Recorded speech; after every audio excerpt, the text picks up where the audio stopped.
Bir xəbər, bir şərh. Həm xəbər verən, həm də şərh edən yeganə kanal.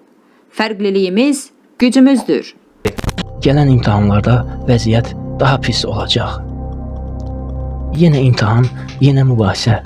Elm və Təhsil Nazirliyinin keçirdiyi bu ilki sertifikasiya imtahanları da mübahisəsiz ötüşmədi. Belə ki, texnologiya və tarix fənləri üzrə qoyulan suallar ciddi narazılıq doğurmaqdadır və ekspertlər də bu məsələdə Nazirliyin səhvə yol verdiyini deyirlər. Əvvəla onu bildirək ki, keçən ildə fənlər üzrə çətinlik dərəcəsinin eyni olmadığı və xüsusən də kimya fənnində riyazi hesablamalara normadan çox yer verildiyi deyilmişdi. Hansı ki, sonradan açıqlanan statistik göstəricilər də kimya fənnində ədalətsizliyə yol verdiyini açıq göstərirdi. Və indi bir il sonra yenə də eyni hal yaşamaqdadır. 24 iyunda keçirilən tarix sertifikasiyası ilə bağlı müəllimlər imtahanın əzbərçilik əsaslı olduğunu deyirlər. Üstəlik də yanlış cavabların doğru kimi götürüldüyünü mütəxəssislər də təsdiqləyirlər. Məsələn, peşəkar müəllim Rəsul Mirzəyev öz YouTube kanalında Nazirliyin etdiyi səhvləri detallı şəkildə izah edib. O, konkret 2 sualın cavabının səhv olduğunu sübut edib. Digər tarix müəllimi Samir Bəşirli haqlı etirazla bağlı sona qədər gedəcəklərini deyir və onlarca müəllimlə birlikdə artıq bir çox rəsmi qurumlara müraciət edildiyini və görüşlərin keçirildiyini paylaşıb.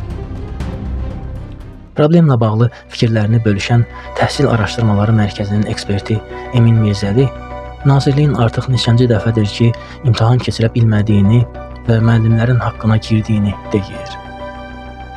Sitat: Tarix və texnologiya fənləri üzrə yaşanılan biabırçılıq əslində gözlənilməz deyildi. Keçən il kimya müəllimlərinin soyqırımından sonra hər il ən azı bir fən üzrə qırğınların olacağı bəlli idi. Sadə misal, necə ola bilər ki, yüksək bal toplayanların faizi bir fəndən 50 civarında olsun, digər fəndən isə cəmi 14%. 4 dəfəyə yaxın fərq onu göstərir ki, ədalətsizlik baş verib. Bəs ədalətsiz imtahanla bağlı hansısa düzəliş ola bilərmi? Sualına cavabda Emin bəy dedi ki, daha öncəki illərdə Nazirlik MİQ imtahanını etirazlardan sonra yenidən keçirməli olmuşdu. Lakin keçən il kimya müəllimlərinin mütəşəkkil bir mövqeyi olmadığı üçün Nazirlik problemin üstünü örtə bildi. Həmçinin hazırda da tarix müəllimləri güclü, vahid bir mövqe ortaya qoymayıblar. Odur ki, ədalətin bərpa olunacağını qətiyyən gözləmirəm. Gələn imtahanlarda vəziyyət daha pis olacaq. Ekspert sözlərini davam etdirib. Gələn illər üçün daha böyük ədalətsizliklərin olmasını qaçılmaz hesab edirəm. Xüsusən də sayları çox olan ibtidai sinif, hətta riyaziyyat müəllimlərinə də sıranın mütləq gələcəyini düşünürəm.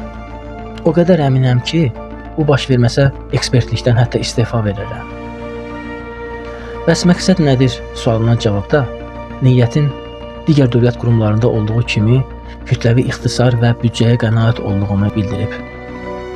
Sitat: Nazir dedi ki, tam ştatlı model üzrə cəmi 20.000 müəllim nəzərdə tutmuşuq. Hansı ki, bu da ümumi müəllimlərin təxmini 20%-dən də az bir qismidir. Bu bir siqnaldır və qalan 80% müəllim öz başının çarəsinə baxsın anlamına gəlir. Deməli, son nəticə budur. Ən az 51-dən aşağı toplayan müəllimlərin zamanla təhsildən uzaqlaşdırılmasını müşahidə edəcəyik.